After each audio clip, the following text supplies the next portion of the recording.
mbong la comprendre nga pression boobu mu doon jéem a def affaire bi ñu rejeté ko mu mer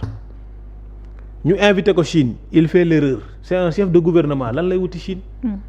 warul dem Chine boo demee Chine États-Unis dootoo ko am moo tax boo gisee basketteur Sénégal yi Amérique bañ la may visa parce que Chine c'est en guerre commerciale avec les États-Unis ngay dem Chine boo demee Chine non seulement duñ la jox tous dara duñ la ko jox ba pare sonal la ci wax ju bëri ak wër ak ces distance yu métti yoo xam da ngay paas bëgg a dee doo ñibbisee ak lu bëri léegi nag yoonu Amérique bu mu gisee Sonko def loolu ñu invité Diomaye jàpp seen jàmbur te invitation Diomaye boobu Sonko aurait souhaité mu dem à la place du président Diomaye voilà maax la bokk Sonko aurait souhaité dem à la place du président Diomaye c'est là où dit que dafay tante loolu gars yooyu ne ko non président yow yaay dem yow la ñuy invité looloo tax muy songu entourage bi looloo tax muy songu entourage beneen bi Rabadara bi yaakaaroon na ne la Diomaye bu ko yëgee il va mettre une pression sur la justice pour obtenir gain de cause alors Diomaye bu defee loolu aussi il fait comme Macky Sall maanaam Diomaye mënta lu ñu waxante ñun ñu waxante xam nga dañu naan sax ci ay coalition mais lii état la ce qui s'est dit dans la constitution ñu ne dañuy def rupture on ne peut pas venir changer on ne changera pas ça c'est pas possible mais li ngay wax nii dafa doy waar dafay nduru ni nga ne Ousmane Sonko aurait préféré aller en Amérique à la place du président de la République. Il a fait une tentative pareille il aurait préféré aller aux États-Unis à la place du président de la République te président lañu invité il a fait une même déplacement bu mu déplacé Chine waru fa dem lu mu fay wuti la Chine parle avec le chef Chine defuñu politique bi Sonko dañ ko ne politique bi ñu am politique boo xam ne ñun dañuy waxtaan ak ki peuple fal maanaam Chine noonu lay doxee. donc yow kon àndoo ci pouvoir yi nga xamante ni président dafa wax ni da ko koy dooleel premier ministre am pour moom yenn yi muy def mu wàññil ko. mu liggéey boobu non pas à ce qu'il viole la constitution il est le garant de la constitution pas à ce qu'il y a un pouvoir exécutif. La primature n'est pas une institution constitutionnelle. Sonko les autorités de l'État du Sénégal Sonko bokk ci les autorités institutionnelles c'est le président de la République, le président de l'Assemblée nationale c'est vice-président après mu continuer Sonko bokk ci on est d'accord voilà derrière le président il y a le président de l'Assemblée nationale puis le premier vice-président de l'Assemblée nationale bu président voyagé woon tey El Malick voyagé Amadou Ba Pastef mooy nekk président Sénégal moom la ñuy bàyyi Sénégal du doon Sonko te pourtant mu ngi nii di jouer rôle boo xam ne c'est le rôle du président de l'Assemblée nationale c'est là il est en train d'inverser le rôle protocole loolu waru ko def warul nangu nga gis un premier ministre di def yenn yooyu waru ko def c'est le président de l'Assemblée moom la ñuy bàyyi réew mi Diomaye buy déplacé il laisse le pays entre les mains du président de l'Assemblée nationale. Du loolu non la constitution c'est la constitution la séparation des pouvoirs loolu suñu wax la ñun ñoo koy wax mais la constitution n'est pas Sonko ci loolu ngeen duggee ànd ak ñoom porté leen au pouvoir la constitution n'est pas Sonko la constitution n'est pas Sonko la constitution n'est pas Diomaye c'est l'État du Sénégal celui qui est élu au suffrage universel direct l'article 26 il a des prérogatives étendues il doit remplir les pouvoirs là c'est les pouvoirs là que Sonko demande il dit à Diomaye les pouvoirs là qu'on t'a donné après avoir prêté serment remets-moi ces pouvoirs là. non Sonko waxul loolu. ne ko ne da ngay gouverner ma la ma gouverner. Sonko waxul loolu danañ ñi may saaga. ak di ma wax naka sudul noonu. foofu la waxee. dafa ne yow président daka ne yow man bu ma nekkoon président di ngeen xam après d'une part mu ne ko yow kii nga nu ñu ko waxee président man ñun amuñu njiit. amuñu kilifa problème fi nekk yëpp problème mu kilifa la amuñu njiit Sénégal amul problème autorité la. problème autorité kilifa rek mooy kilifa Diomaye mooy le président de la République c'est le garant des institutions chef suprême des armées magistrature tout c'est lui qui décide kooku mënu la nommer nga ne premier ministre am sa maison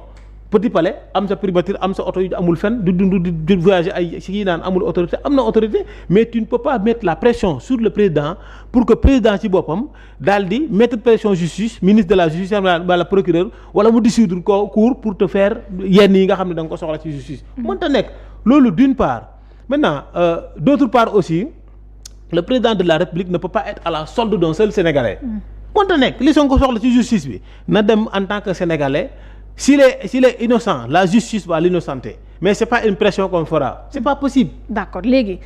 Bougar dañu gis ni tamit pression peut-être mën nañ ko tuddee ni wala boog ay kàddu yu jóg des voix s'élèvent pour remaniement bi alors ndax da nga jàpp ni lu ñu war a def tey lii la daar pour soppi li nga xamante ni moom moo fi ne. tey jii ma wax la Sénégal doxul ñu ngi ci nguur gi mais Sénégal doxul ci laa bokk du ma ne Sonko la man du man ci nguur gi laa bokk doxul fu mu nekk nii. man mii xam naa doxul. ak effort yi nguur gi wax ni mi ngi koy def. waaye doxul ñu xam naa Sonko xam na doxul man xam naa doxul. d'accord li waral lan moo waral doxul. doxul parce que li tax doxul mooy dañoo def ay erreur de débutant beneen bi Sonko moo def erreur de discours maanaam dafa confondre en tant que premier ministre baatam nu mu toll ak baatam en tant que président Pastef c'est différent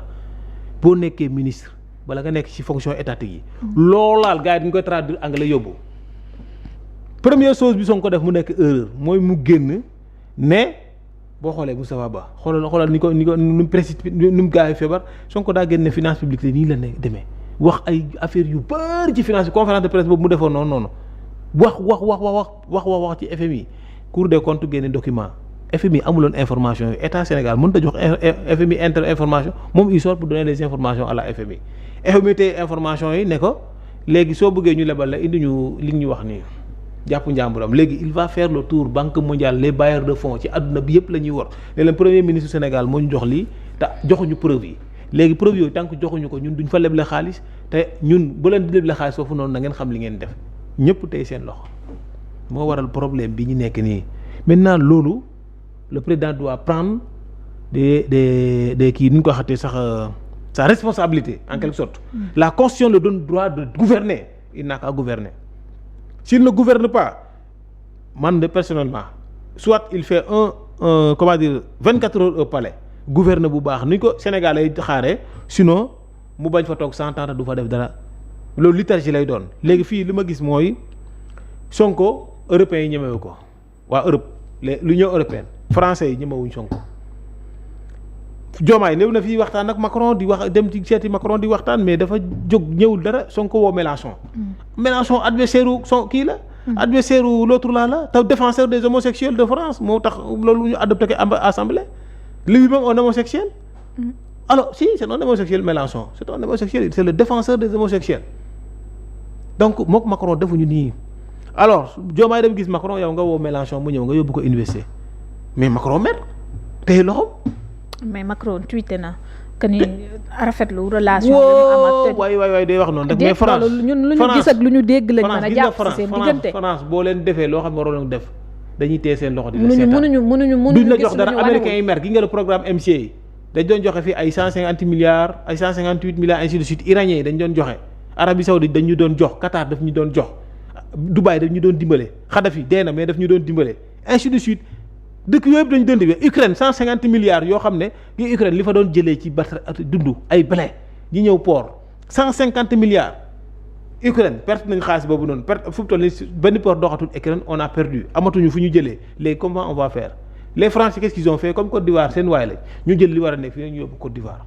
léegi ñu yóbbu Mauritanie léegi portu Dakar bi daanu wala nu mu meloon au temps de Bara Seydi melatul noonu instant bi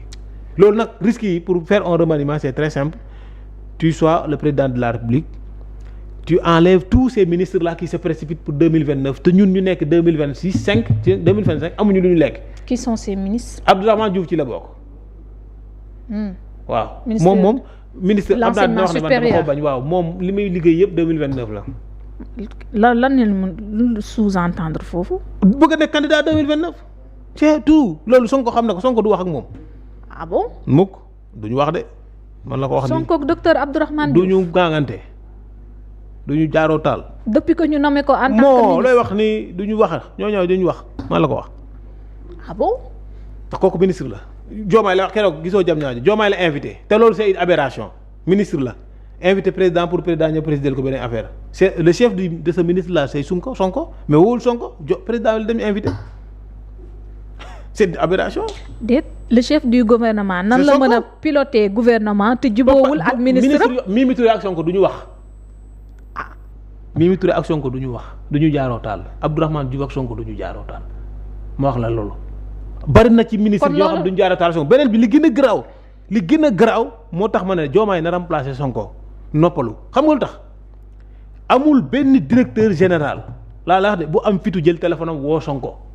nuyu ko rek amu ko fitam ko day xalaat ne dañ koy wàccee amul ku ci ñeme WhatsApp Sonko ministre yi ngay gis nii peut-être les 99% amul ko ci gën a jël téléphone am day wax ak Sonko bariwul amul dañ ko ñeme ñemewuñ ko directeur généraux yi mën naa la ne 1%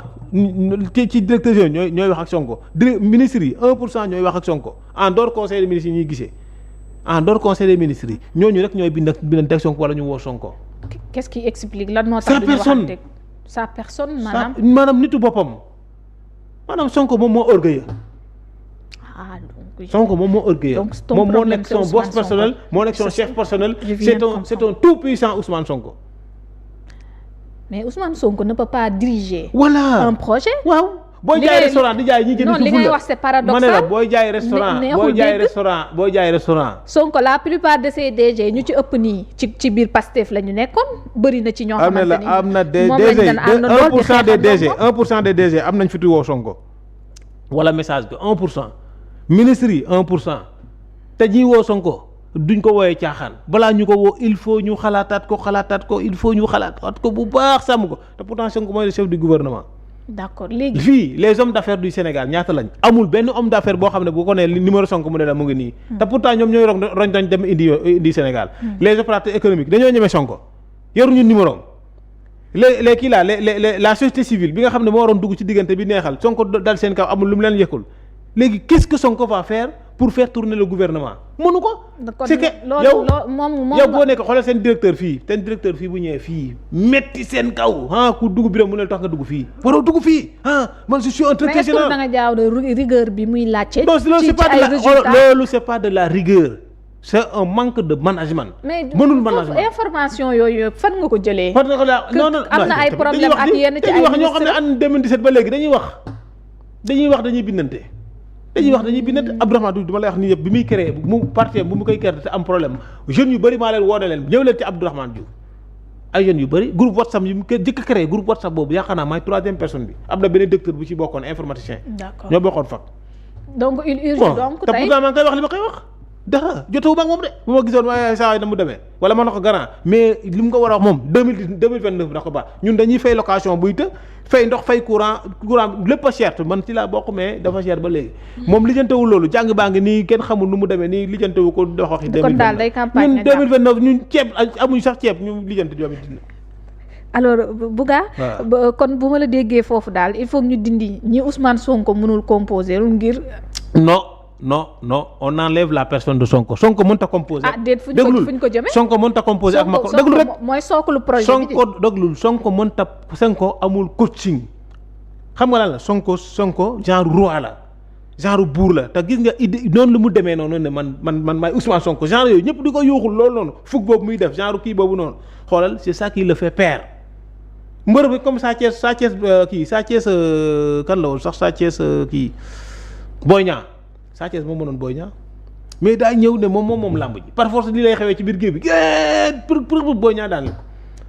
gis nga xar ñi boobu Sa Thiès yor Sonko noonu lay doxee maanaam man maay Sonko maay chef bi maay dogal su ma nee waaw bu ma ree ngeen ree Sonko bu taxawee gaa nga gis Sonko bu taxawoon waa Pastef taxaw nii Sonko xoolee mu xool Sonko ree ñoom ñëpp ñu ree même ku bëgg yow mënoo des ci pouvoir bi mënoo des ci pouvoir bi lu tax li ngay waxee nii mais loolu la parce que dañoo bëgg autorité supérieure on veut faire des résultats. yow moom non il est supérieur dans la légalité. waaw bu ñu dégloo ba déglu mooy. Bougar yow génnee nañ la coalition bi. parce que lii ngay wax mënuñu ma génnee coalition bi non ñi ngay wax naan amul suñu bëggee résultat qu'on se dit la vérité. du nii. non si nii la parce que moom nii lay defee noonu lañ ko koy waxee. sa leader coalition. non du leader de coalition leader Diomaye. waaw disons waaw. le leader de la coalition c'est Bassirou Diomaye.